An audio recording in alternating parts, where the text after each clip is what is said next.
when we talk about what are the headlines on this anniversary, well, I'd say one of the main points is it's not going to be lasting another 75 years if we're in this position now.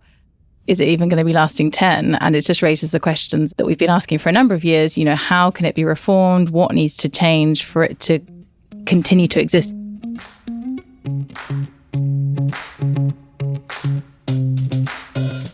I'm David Merritt, and this is In the City, Bloomberg's podcast connecting you to the conversations at the heart of the city of London. And this week, as England's National Health Service turns 75, we're going to take a bit of a deep dive into the performance and the prospects for Britain's healthcare. I think it was Nigel Lawson who said that the National Health Service was the closest thing that the English have to a religion. And as long as I can remember, the story has been about decline. Yeah, that's right. Senior doctors in England, Mark, these medical consultants, will strike on the 20th. And the number of people in England waiting to start routine hospital treatment has risen to a record high. NHS England said that around... In the year to June 2022, more than 40,000 qualified nurses left NHS employment. That's 11.5% of the total workforce.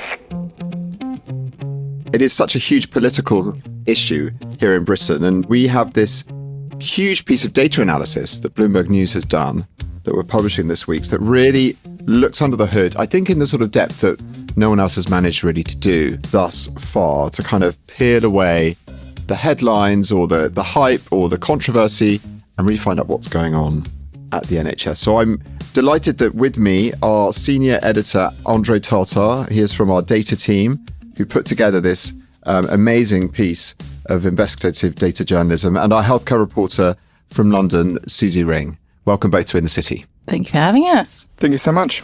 So can we just start talking a little bit about the origins of this piece? As I said, anyone living in Britain for the last, 20 years or perhaps longer is very used to coverage of problems, crises, underfunding at the NHS. And it's a bit of a national sport, isn't it, comparing the state of the health service with other countries around the world. So what prompted you to dive into the data and put it all in one place in this way? Where did the idea come from?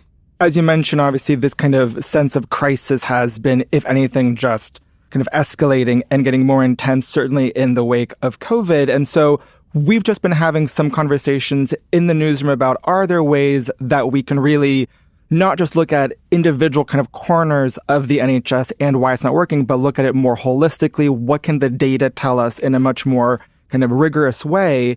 And so we just kind of embarked on this, months-long effort to really bring together all of these different strands of data, of reporting into kind of, a big picture look at really at this moment, why is it struggling so much? So it coincides, doesn't it, as I said, with 75 years of the NHS, its 75th birthday.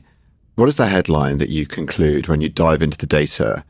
75, people are normally well into their retirement, probably the latter end of their life. I mean, what is your conclusion about the health of Britain's health service?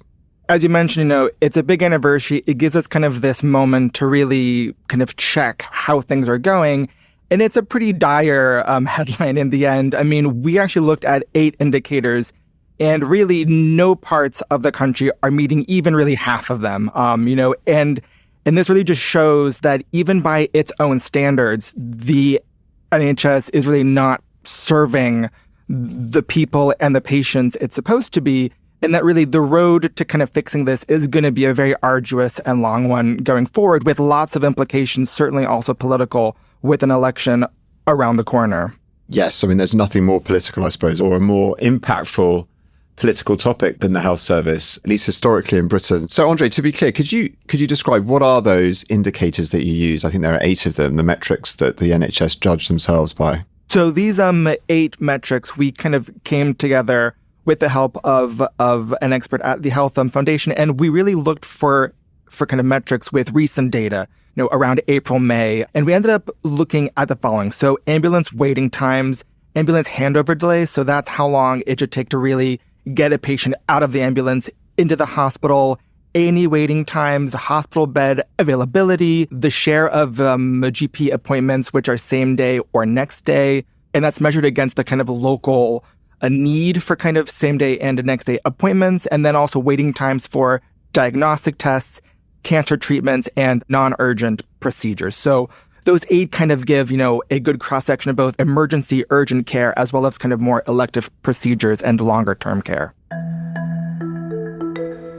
You tracked the performance against the benchmarks. Just to be clear, these are the benchmarks the NHS set itself, or the government sets the standards by which the NHS can be judged. But those were the metrics that you decided to zero in on. And by those measurements, in most cases, the NHS is failing. Exactly. We picked kind of 8 indicators. There certainly are other kind of metrics which perhaps the government is tracking, but these 8, we really spend time both internally talking with our health team, including Suzi, as well as kind of outside experts to really come to this kind of panel of 8 indicators, all really about kind of waiting time and the capacity of the NHS to serve people. And really, in the case of almost all of them, the NHS have explicit both long-term guidelines and, in many cases, these kind of interim ambitions which have been published in the past 18 months or so as part of several recovery plans. And we've actually been really holding the data kind of, against those metrics. And so this really is, kind of keeping it focused on what the NHS itself is trying to achieve and showing very, very few areas of the country are meeting even half. Many areas are meeting 0 of 8. Suzi, were you surprised at how bad the results are? Yeah, I was, because even though people talk, as you say, all the time about how the NHS is struggling and failing, and we all have our own personal experiences of that and friends and family who are on long wait lists for various treatments or referrals, actually seeing the data laid bare really shows you how dire things are. And I think people in the UK love to moan about, but also are incredibly proud of. But in order for it to remain, free at the point of need and all of those kind of underlying principles that were underpinning it when it was developed in the late 40s, something's got to give. And I think the other surprising thing that came out of our data was that it's not always the areas you think that may be struggling. So the Southwest particularly really stood out as not meeting any of the indicators. So you're talking about big cities like Bristol, places like Bath, very wealthy, but for various reasons to do with, older populations or growing populations or staff retention, various reasons, those districts are not doing so well. You said something's got to change in terms of the model for it to survive even close to another 75 years. There was a survey I read over the weekend that a lot of the public, or a majority of the British public, are now assuming there's going to have to be some sort of charge for at least some basic services. One of the principles of the NHS is free at the point of use for everybody. In your view, is that model one of the fundamental problems? Something's got to change. We're going to have to start charging people for at least some degree of care. That's a really interesting question, because every time I asked that with people I was interviewing, there was a real resistance to that idea still, even though it feels like surely there's an inevitability that some element of pay has got to come in. But I think the fact that the NHS is free at the point of need, is available to everyone, is so fundamental to its model. And the idea that an element of pay could be, excluding people who couldn't afford it, who could restrict people. When you compare us, for example, the King's Fund, which is a well-known English health charity that does a lot of analysis on the NHS, they came out with a report a week or two ago comparing the UK with 18 other similar countries. And the thing that really kind of stood out, we were failing along a number of lines compared to others. But the thing that we always come out on top of is financials. There's no financial prohibition of getting care, whereas there is in other countries. Nobody's kind of thinking, I'm not going to go to hospital because I can't afford it. I'm not going to go to the GP because I can't afford it. That's not a question. The questions are, when you get there, what service do you get? How quickly are you seen? So I do still think there's a big resistance to the idea of pay. We've just seen the government come out with this new workforce plan last week. That's obviously going to take a long time to filter through, but there's some good fundamentals in there in terms of addressing the problems. So I do still think there is a way to go down that route before we get to the idea of paying. But we're going to have to see, how much patience people have in the next couple of years. But it does come down to money, though, doesn't it? So, we're talking about funding here. The government's announcement last week about ramping up training and staffing is part of a long-term solution. But again, unless the government is prepared or able to pour a lot more money into the National Health Service, we're going to be facing these same sorts of problems. And structurally in the UK at the moment, of course, there's not a lot of wiggle room in terms of budgets, right? So the government are kind of, whether it's a Conservative government or whoever the next administration is, if we have an incoming Labour government, they're going to be facing the same problems, aren't they? The kind of the funding model just doesn't work at the moment.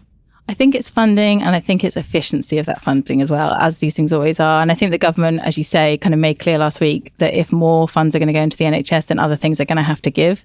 But I think, one of the problems that we have is staff retention. So it's not that we don't necessarily train staff and don't have, all those skills available. And we have some of the best medical schools in the world.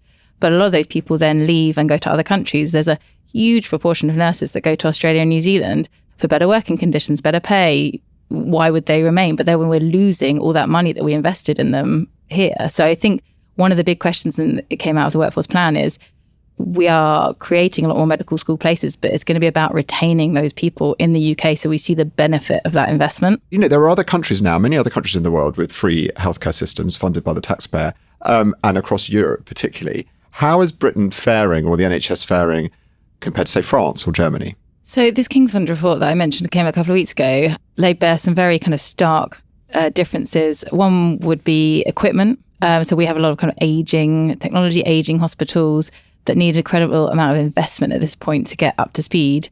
So obviously, there will be places in London where we have technology, it's on the cutting edge, but there are many places that are short of scanners, for example. I think there was one comparison they gave in there that said sort of Germany had 4 times the number of scanners in hospitals than we did.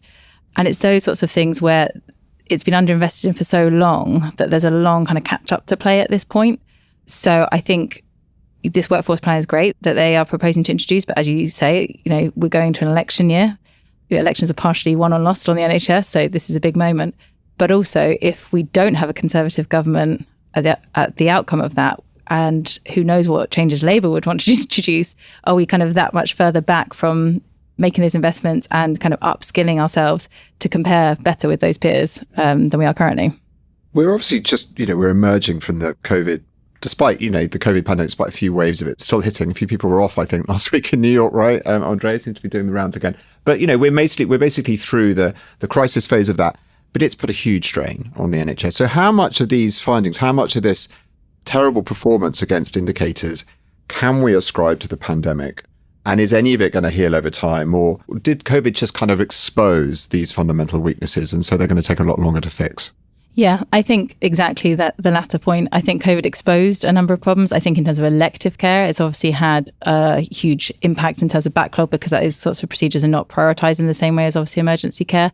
But really, these problems are long predating COVID. This is not something that's come about as a result of COVID. This is not a problem that's come about as a result of strikes as much as, some politicians and others would like that to be the narrative. That's not the case. These problems have been there for years and years and years, getting worse and worse and worse. And, one of the reasons is also that life expectancy has increased a lot, and that is not going to change. That's, and that's a great thing. That's, a reflection ultimately of us all having overall kind of better healthcare. But that's a problem that weighs on the NHS long term, that if we have higher life expectancy, more people are going to be around with more comorbidities as they get older. That means more people are going to need care. So we need more people providing that care, more resources providing that care. Looking at some of our indicators, some of them, the NHS has actually never met its own standards, even when these were set well before COVID. So, as you mentioned, many of these issues predate it. That said, it has certainly exacerbated, and we do make this very clear in the story, several of these intermediate ambitions do have kind of a bit of a timeline. So in terms of some of them are for March of next year or perhaps March of 2025. So the government has kind of set these ambitions to see if over the next year or two, as the kind of strains of COVID hopefully begin to ease, if they can catch up. But, at this moment, there's just so much progress to be made. It really is a very daunting challenge ahead. Andre, obviously people can read the piece and interact with the data and sort of look at the different areas of the country. You've mentioned that none of it looks good, but what, in your view, was some of the most shocking, I suppose, or startling results across the different metrics when you did the analysis?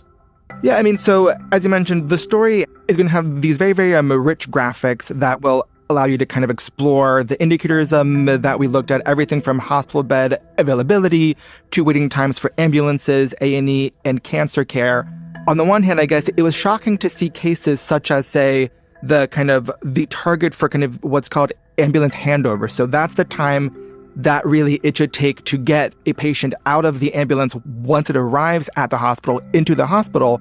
The current kind of interim aim is to have 95% of those handovers within 30 minutes. Seems reasonable. There is not a single part of the country meeting that at the moment. I mean, that really just gives you, on the kind of negative side, a sense of just how bad things are. But I mean, there are a couple kind of positive surprises that really jumped out at us. And one was the fact that there are some areas of the country, not particularly the wealthiest, not particularly, the traditional areas like, say, maybe central London, but places like, say, Newcastle, up in the northeast, which actually are managing to meet targets on about 3 or 4 of these 8 indicators. So it really shows that it's not just about money and it's not just about being at that kind of center of power. There are kind of local examples of places which have been able to put together the right kind of conditions. And so it does give us opportunity now to kind of follow up on this data analysis, do more reporting, explore this further to see kind of what are maybe some of the lessons here.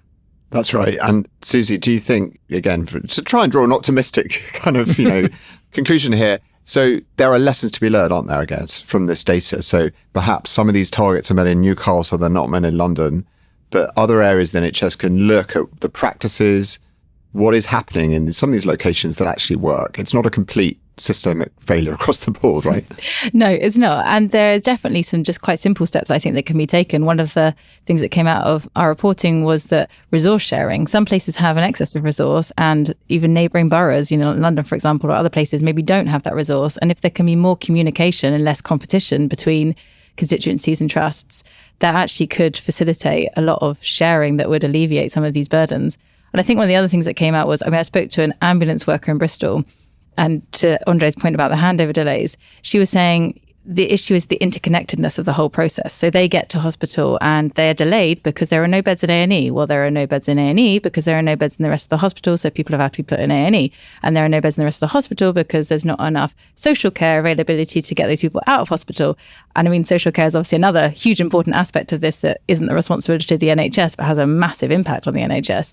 So I think there's just a real kind of vicious cycle going on. And if you can try and address these problems that have a knock-on effect on everything else, there's definitely, cause for optimism that we could have a much smoother and more accessible system.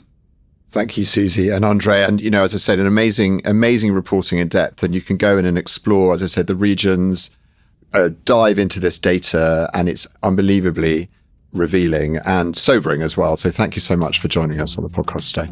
Thanks for having us. Thank you for having us, yes.